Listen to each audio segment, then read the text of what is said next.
A'udzu billahi minasyaitonir rajim. Bismillahirrahmanirrahim. Ila hadratin Nabiyil Mustafa Rasulillah sallallahu alaihi wasallam.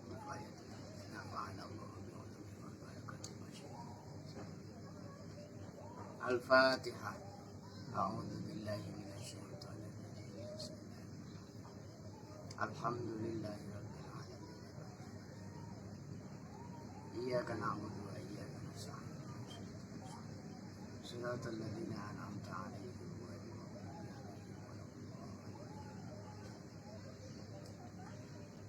Bismillahirrahmanirrahim. Faidatuh gitu ya.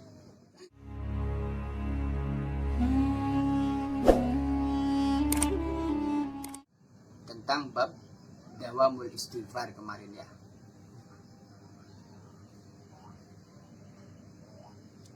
Rawa ngeriwayatakan sapa Ma'ruful Karohi radhiyallahu anhu bi isnadihi an Anas, yang di sanad atau sanadnya dari sahabat Anas bin Malik, dari Anas bin Malik. Wa Ibni Umar radhiyallahu anhu anna rajulan satuhune wong siji, anna rajulan satuhune wong, ada seseorang, ya Rasulullah tunjukkanlah kepadaku alayya yudkhiluna kang manjingaken amal ing isun al jannata ing suarga. Ya Rasulullah tunjukkan kepada saya, beritahu saya tentang amalan yang menyebabkan, yang membuahkan masuknya saya ke dalam surga. Bahasa lainnya, ada seorang laki-laki, sahabat berarti, datang ke Rasul, kemudian bertanya, ya Rasul, beritahu saya amal apa agar saya masuk ke dalam surga. Amal apa yang mengakibatkan saya masuk ke dalam surga. Qala Rasulullah menjawab, qala dawuh sapa Rasul, la taghdab, aja bendu sirah, aja bendu sirah.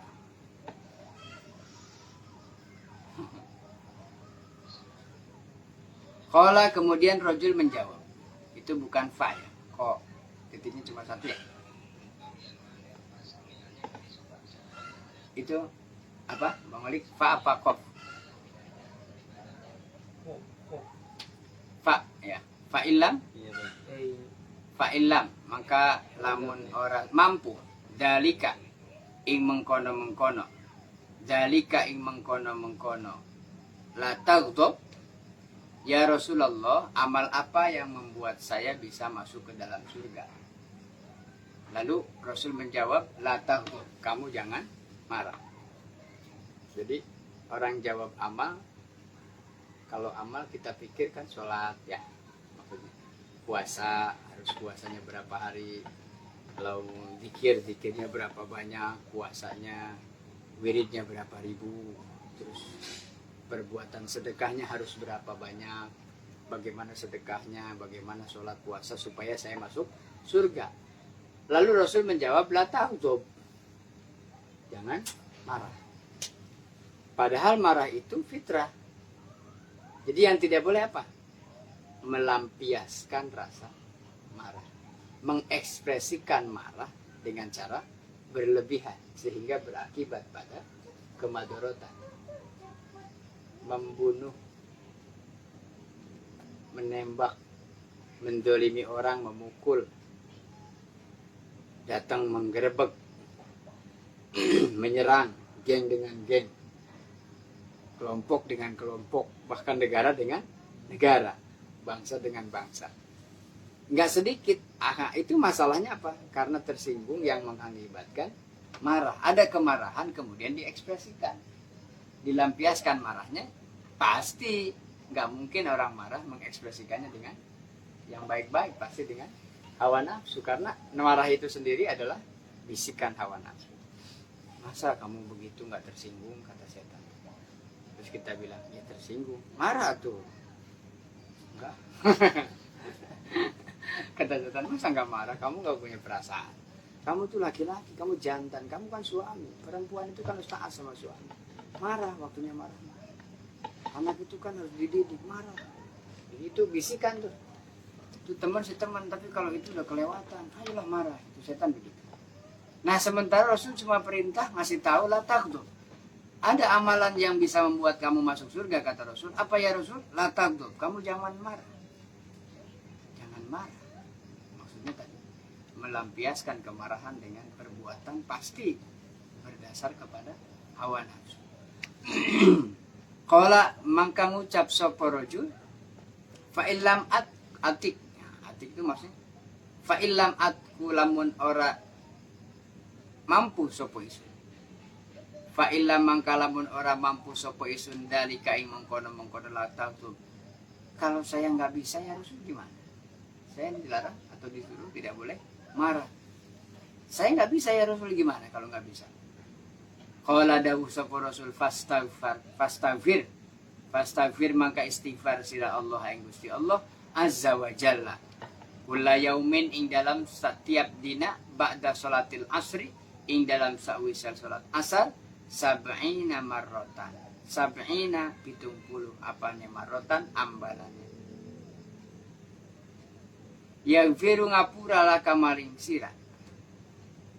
Yughfaru den ampura laka maring sira dzunuba sab'ina aman dosa 70 tahun. Dosa 70 tahun. Ini lagi-lagi saya ingatkan amalannya hati ya. Jadi bukan berarti manusia tidak boleh marah. Ya kalau tidak boleh marah, Rasul tidak pernah marah. Marah juga. Tapi mana marah yang emang itu baik, harus marah, mana yang tidak.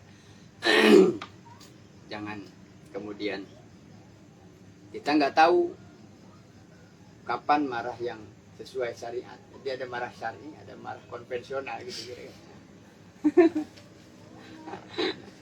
Marah karena emosional tuh kayak misalnya sedikit-sedikit marah, tersinggung, lalu mengekspresikan, melampiaskan dengan kata-kata. Awalnya kan dari kata-kata kotor, kasar, kemudian perbuatan, nanti tangan dan kaki bisa menendang, bisa menggunakan alat dan seterusnya sehingga muncullah tindakan kriminal. Awalnya apa? Tersinggung. Lalu tersinggung itu mengakibatkan marah, sakit hatinya, masuk setan, lalu dihasut. Udah dari hasut itulah mengakibatkan perbuatan-perbuatan kriminal. La taghdab aja bendu sirah. Ya Rasul, kalau saya tidak mampu menahan amarah saya bagaimana? Istighfar kata Rasul setiap hari setelah asar sebanyak 70 kali. Nah kalau sudah pernah ngaji begini-begini dia tinggal diamalkan. Ada orang tanya, Bang saya nggak bisa nahan marah kalau sama anak sama istri apalagi. Terus saya mau orangnya pemarah, istilahnya temperamen, apalagi baperan, nggak boleh lihat orang senang saya mau marah. Kelewatan. Kalau ada orang senang saya marah. Tapi kalau ada orang susah saya senang. Gimana itu kita? Ini penyakit hati semua udah. Kalau nggak sanggup menahan, kan cara menahan susunannya sudah tahu. Yang pertama kalau berdiri marahan, berarti yang satu harus duduk. Dua-duanya duduk sambil marah, yang satu pergi mengambil wudhu. Setelah wudhu masih begitu juga ya pergi saja meninggalkan. Pergi atau diam. Ya kalau diam kan lama-lama panas juga kupingnya. Setelah panas lalu kemudian anggar marah lagi. Wudhu sudah apa sudah. La taghdab itu maksudnya. Kalau tidak begitu berarti Rasul pesan supaya kamu mengamalkan setiap hari pada asar beristighfar sebanyak 70 kali. Astagfirullahaladzim setelah asar astagfirullahaladzim. Berarti kalau sudah ini tinggal diamalkan saja silakan. Ada yang tanya apa ya kita memang termasuk yang begitu pemarah ya barangkali sudah. Ini sudah disabdakan oleh Rasulullah kepada seseorang yang memang masalahnya itu. Fa illam ya'ti ala dzunubi sab'ina aman. Artinya kalau engkau menjalankan 70 kali membaca istighfar setelah sholat asar, itu sama dengan engkau mendapatkan ampunan sebanyak dosa yang dilakukan selama 70 tahun.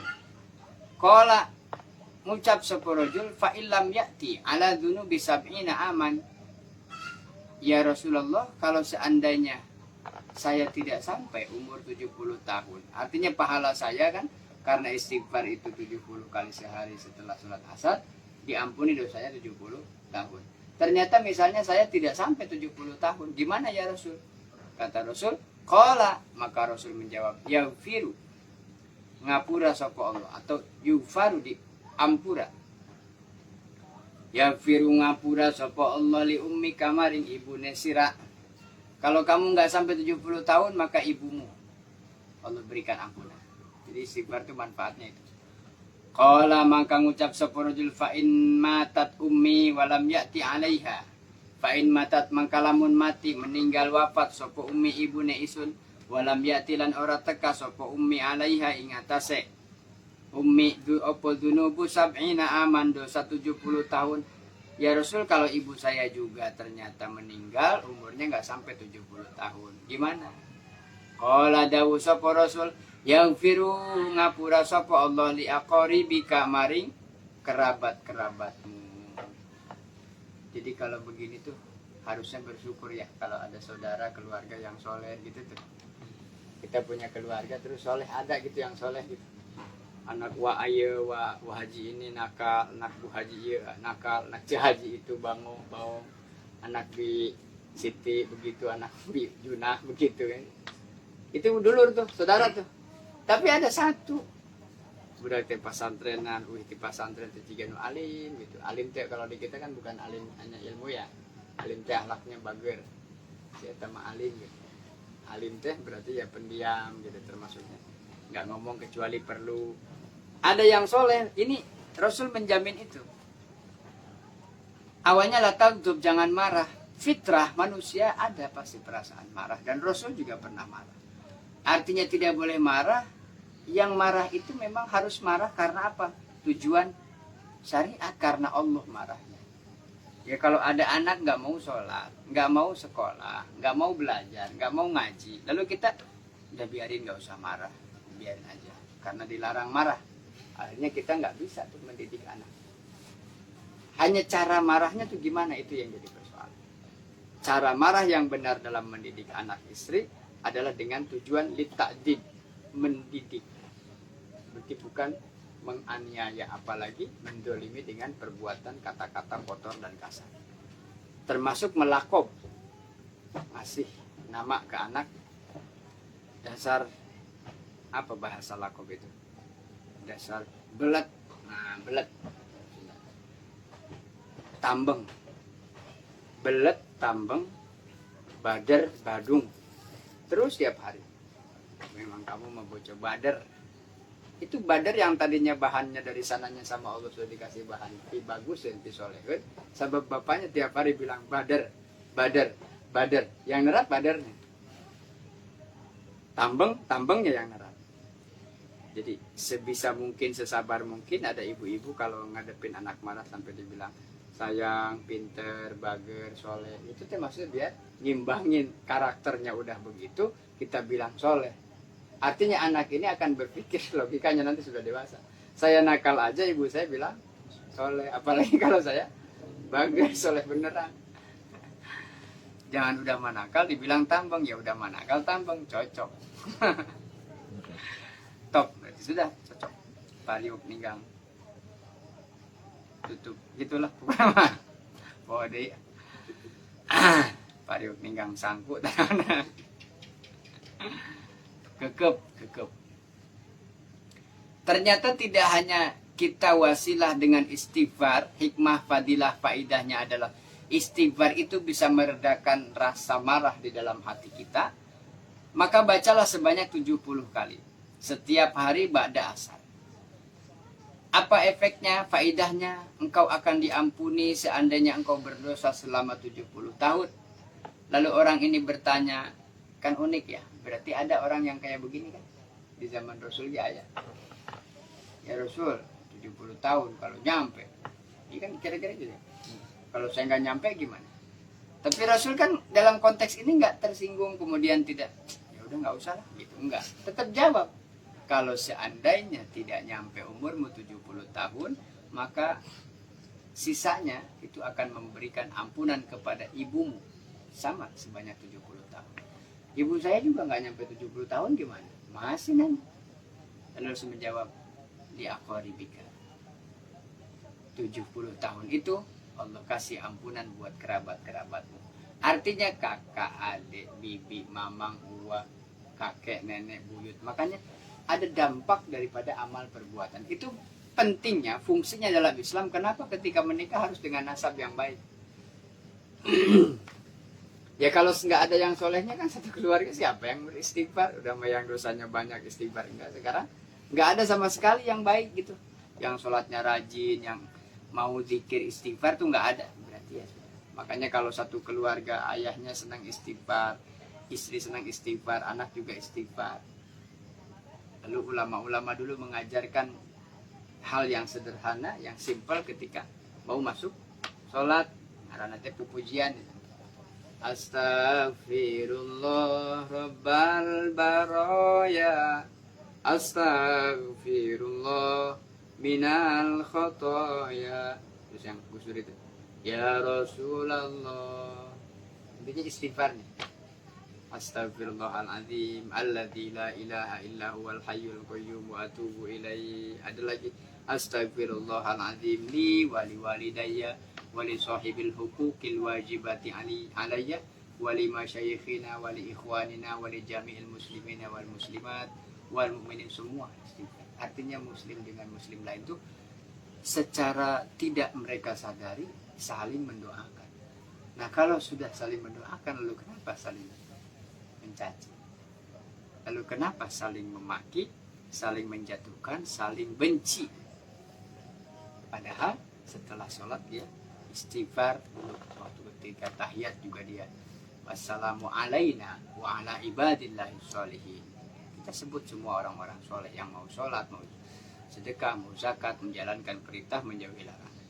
Ini faidah dari istighfar, berarti tidak ada resiko kerugian. Orang istighfar seandainya Rasul itu pemarah, karakter pemarah, bukan berarti Rasul nggak pernah marah.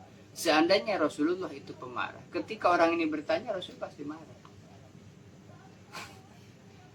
Kalau istighfar pada asar, kalau nggak bisa ya Rasul, kamu mah belum dicoba udah bilang nggak bisa, udah kesel Rasulullah. Udah gitu nanya lagi, dijelaskan nggak? Dijelaskan. Berarti Rasul juga sabar, iya kan? Sudah pasti.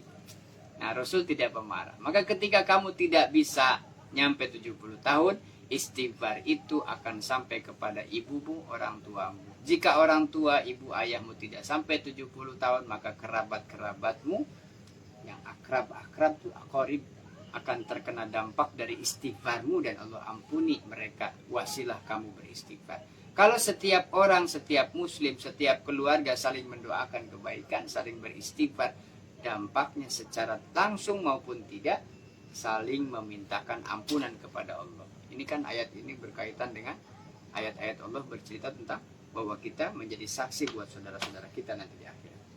Adanya kita menyaksikan jenazah, kemudian mengatakan ini orang soleh, husnul khotimah. Karena ini yakin, optimis bahwa ketika kita istighfar itu terkena juga dampaknya buat orang-orang tua kita dan orang-orang dekat kita.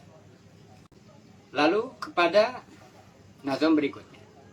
Waqih dawaman bil muhasabatil lati tanhaka taksiron jaro watas watu sahila.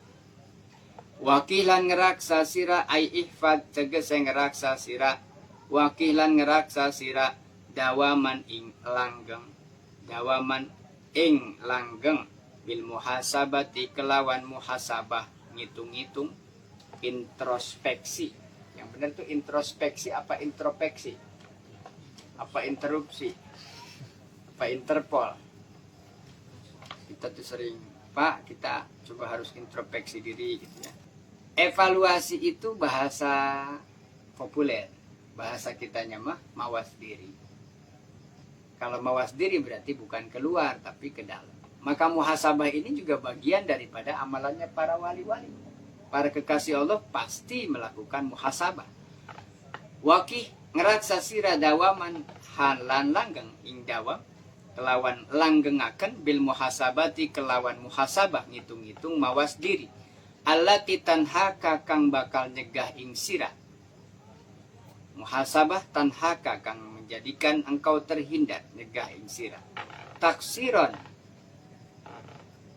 ing ringkasan, ngeringkes, menutup jalan, jaro kang lumaku watasahulan lan nganggep enteng. Dalam nadom ini disarankan untuk selalu menjaga, mendawamkan, muhasabah, menghitung-hitung amal diri sendiri, bukan hitung amal